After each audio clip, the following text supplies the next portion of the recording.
Assalomu alaykum aziz obunachilarim, kunlaringiz xayrli, barakali, omadli bo'lsin.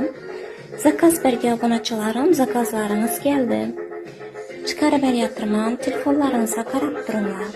Tez ozishni xohlovchi obunachilarim, sizlarga yengilchidan fidya mahsulotimizni tavsiya etaman. Bu mahsulotimiz 20 dona parashyut ko'rinishida bo'ladi. 20 donasi kapsula ko'rinishida bo'ladi. Bu mahsulotlarimizni hammasi hech qanday ximiyat qo'shilmagan, giyohlardan tayyorlangan, Sog'liqni saqlash vazirligidan o'tgan, halol sertifikatiga mahsulotlarimiz. Olib iste'mol etib turgan obunachilarim qayta zakaz berib turibdilar. Agar kimga kerak bo'lsa, direktmi yozasizlar yoki telefon etasizlar. Xaridlaringiz uchun katta rahmat.